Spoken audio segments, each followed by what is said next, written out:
In this review, both Neil and I will be reviewing the Elilee Blize XXE lightweight race bike, and we'll be breaking the video down into 4 parts. Number 1, the build, including numbers and price, the design and the geometry, the ride experience, including our rating system out of 5, and the XCadey or caddy power meter. Timestamps for you below if you'd like to jump about, but first things first, Neil, so people know how we're being compensated for our time here, can you explain why this video is sponsored? So this bike's been sent to us by Michael down at Creative Wheels, who also is now the importer for Elilee in Australia, and he's basically supplied us with a complete bike. And the idea is here that we review the bike. We spend a lot of hours doing the editing and the review process. I do the editing. Yeah. You do all the research though. I get to ride the bike. We're just going to sell it at the end and split the proceeds. Okay. Nothing fancy here. Yeah, no cash. Here, there's no cash. No cash here. No cash here. That's right. And before we get into the build and the numbers, I want to make a bold claim, Neil. You're good at bold claims. I know. Yeah, I'm keen to hear this one. Yeah, this is just one YouTube dickhead with an opinion, of course. There's 2 YouTube dickheads. Yeah. So in 2021, I purchased a Factor 02 VAM. Yes, it was a model below what the current model is. In fact, it was their last rim brake model. I do recall that. Yes, Yeah. and obviously this is a lightweight climbing bike. I haven't ridden a lot of lightweight climbing bikes, but I put this in the Factor 02 VAM category, the one that I rode. And if you put this bike and the Factor 02 VAM next to me and said, which one would you like to take on a race? Which one would you like to take on your local bunch ride? I would take this bike. Any day. Any day. Any day. That is a bold claim, mate. Yeah, and I'll tell you why. Yeah. Let me firstly explain that the Factor 02 VAM that I purchased, the weight of that frame was 715 grams, and the cut fork, it was slightly cut, was 266 grams. And for the Elilee, we're talking the same size here being a medium, that was 785 grams for the frame. Both had the derailleur hangers on them. Yep. And 340 grams for the uncut fork. So we're talking... Comparable. Yeah, comparable, around about 100 grams heavier here. However, that bike was like a wet pool noodle. Yes. For me at 80 kilos. It was very, very soft, very little stiffness. Yep. Whereas this bike is super lightweight and it's extremely stiff, which we're going to go into more detail here. So that is why I would take this bike over that bike, and it's like half the price. Do you know what the new Factor 02 VAM frame set is? 6.5? 7? Australian? It's more than that? It's like, I'm pretty sure I looked it up before this video, it's over $10,000 Australian. Yeah. You're kidding. No, and you do get the integrated bars and you get a bottom bracket, but I once bought a good car for that much. That's insane. Right. Whereas this is for the frame set, it's 4,000 Australian. That's for the top tier one. If you're willing to jump down a spec to it's 2.7, I think, for the next one down, which is only a weight penalty of 130 grams. Obviously, it's a Chinese brand versus a mainstream brand, but yeah, if I just put it down to ride experience, this bike any day of the week. So let's get into it. Let's talk about the build and the numbers. So we have the Elilee Blize XXE carbon. It also comes in a standard carbon. And our model is obviously a higher tiered carbon, and there's a higher tier price point associated with it as well. Yep. It's T1100, the Tourer. T1100, yeah. The numbers are just going up and up. I have no idea what they mean. It sounds good. It does sound good. The higher it goes, the better it is, right? Yeah. Yeah. We put the frame together with Shimano Dura Ace Di2 and the Elilee carbon cranks, 165 millimeters, courtesy of you, Neil. The carbon wheels are the Elilee XXE 46 millimeter depth rims, which have a very old school internal 19 millimeter width, which a lot of people said in the first look video, that seems a bit strange for today's day and age where they're all going wider. I just wanted to point out, if you look at the other Elilee wheels, they are more of a typical 21 internal millimeter. These are 19 because really focused on weight saving. So I think combined they're just over 1,100 grams. And we also have an XCadey or cadey, I'm not sure how you say it, 100% power meter spider, which we'll discuss more at the end because we've had a lot of questions on this. The complete bike weight without pedals was 6.2 kilograms. That's for a medium frame, which suits both you and I, Neil. That is light. Now, the price for this package, according to the Australian distributor, 12,999 AUD, or we could call that 13,000. That's some sharp pricing with a power meter. That in USD is 8,500 roughly. Design and geometry, Neil. I was pleasantly surprised again with this one, mate. There's nothing terribly unusual about this bike in terms of the geometry. Our medium has a stack of about 545 and a reach of about 385. Nothing too unusual there. The bottom bracket drop, the wheelbase, nothing is crazy, nothing's unusual about it. There's two things I really like about the geometry. It's got a 73-degree head angle, which has always agreed with me with every other bike I've ridden. The fork rake is pretty normal, I think, at 44 millimeters. The seat tube angle, that's the one curious thing about these bikes. The seat tube angle is unusually steep. Now, if you've got special needs and you need your seat back a long way on the rails, this might be a bit of a problem with this bike. The seat post is almost a zero offset. I think it's a 5mm layback, but it's practically a zero offset seat post, and the seat tube angle is very steep. Ours was 74.8 degrees, which is pretty steep. Now, for me, that was fantastic because it allows me to sit my seat further forward, which is how I ride. So for me, it was brilliant. It was probably the best fitting bike I think I've ever tested from that perspective.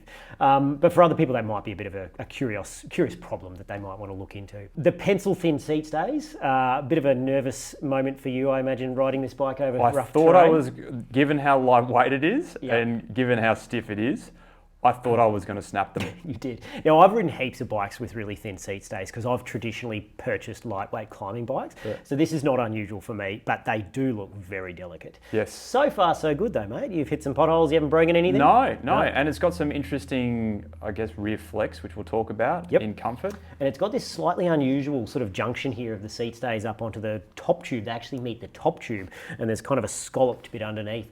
And it's obviously designed to allow the seat stays to sort of flex laterally as well as vertically when you hit a bump. Cool. Well, actually, first question though I have for you, because I thought you might be concerned about this, and that is the way the seat post clamps. So there's a plate on the back of the seat post in there with which is recessed into the frame, and it's got two grub screws which press on it. It's very reminiscent of a Pinarello clamp, which have used ridiculously small fasteners for years, which is a 3mm Allen head on some of the fasteners, which is just silly, and a very low torque setting. This one is very reminiscent, and it's got two grub screws which push in. Now, in terms of slippage, no problems. Yeah, you're much heavier than me. You've had no slippage issues. I've had no slippage issues. So it seems to work, but it is unusual. And the fastener head, which is the big gripe, it's a T15 drive on it. Now, they've obviously made it a very small grub screw to keep the weight down, and I get that. They should have probably made it a T25, because most people on their multi-tool will have a T25 bit, but a lot of people have to go out and buy a T15 just to adjust the seat post clamp. Ride experience. We're going to talk about speed, stiffness, comfort, handling, practicality. We've got some constructive feedback from the Nero show on our last dual review. The beefcake and the beanpole.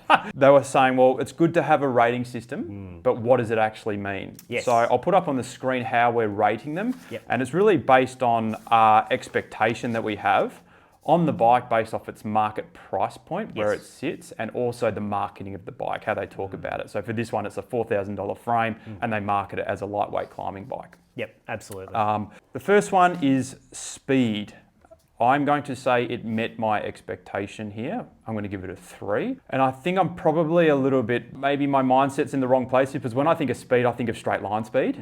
And this aerodynamically, I didn't really feel anything. And to be fair, it's not an aerodynamic bike. Up a climb, I felt the speed. Accelerating on a steep incline, I really felt the speed. Yep. But I was a little bit underwhelmed when I was, riding on flat, straight roads, which I do a lot. Yes. When I paired it with some creative carbon wheels, I had a 58 on the back and a 50 on the front. That felt amazing. Yep. So I probably would have given, with that combo, I'd give it a 4. Yep. But for this, I'm giving it a 3. So my experience is a bit different because I'm nigh on 20 kilos lighter than you, probably closer to 15 since I've been bulking up, mate.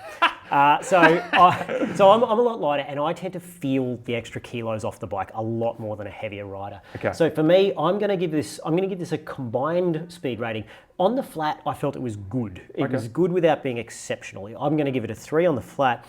On the hills, though, this thing is fantastic. It's so stiff. It's so nimble up the hills. I have to give it a 5. I think it's the fastest climbing bike I've ever ridden. Wow. And it has a beautiful ride feel out of the saddle as well. Getting a few backhanded payments for that one? I wish. No, every time I took it up a hill, I thought this is just, they've done really well. 5, with that's this. big. So yeah, I'm going to give it a 3 and a 5. I'm going to average that out to 4. Stiffness.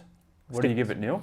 I'm going to give this thing a 4.5, mate. Ooh. It is stiff. It is really good. Yeah. How stiff? I want to know how stiff. Tell me how stiff it is. It's really super stiff. It's unbelievably stiff. Like, I've ridden quite a few sub 7 kilo bikes, and it's rare. This is the stiffest one I've ever ridden laterally. It just, you put the hammer down and it just goes. It was so good for the Tuesday World Champs ride we have here, which has a lot of little punchy climbs. Yep. So I agree with you 100%. The one question we're probably going to get from a lot of people is the cranks, because Elilee are very well known for the carbon cranks. They're really stiff.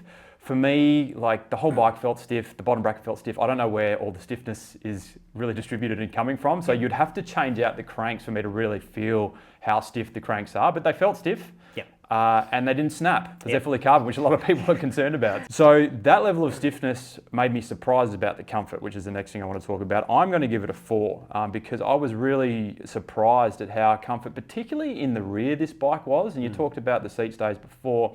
I've spoken in the past on the channel about the BMC T-Machine, which is a bike I've obviously ridden a lot. It's got the drop seat stays. Sometimes it absorbs the road so well, you kind of look down at your rear tyre and you go, have I got a flat? It's like, no, it's the bike. Yep. With this bike, I had a similar sensation, but it was different to one that I've ever experienced before. But yeah, mate, I'm with you on that 100%. I'm probably going to have to give it a 4.5. I'm going to go slightly above you for comfort because it was really good. Especially when we put a 28mm tyre on it with a lower pressure. It was fantastic. I think there's a fair bit of compliance in that seat post, which is probably what you're feeling. And I did have your same experience where a few times I would go over some rough terrain and think, oh, I think my rear tyre's gone down, but it wasn't. Handling. My experience will be different to most people with this. What's the weight of you though again? 63, 64 kilos. Yeah, so you said this is different for heavier riders. I've never met a heavier rider who has this experience on a lightweight bike. They just never feel it. Yep. But I've met a few lightweight riders who have felt it. So for me, when they get really light, they often get skittish. You tip them into a corner, and particularly if the surface is a little bit rough, the front wheel has a tendency to sort of skip sometimes or feel like it's about to skip. And I've had that experience with every super lightweight bike I've ever ridden, except this one. Okay. This was really good. I was very happy with that because tipping it into the corners down the Montville descent or so, it could be a function of the larger tyre as well. We had a 30mm tyre on it with those creative wheels. That certainly calmed it down a lot. With these wheels, with the narrower 26mm tyre at a higher pressure, a little bit more skittish, but still quite good.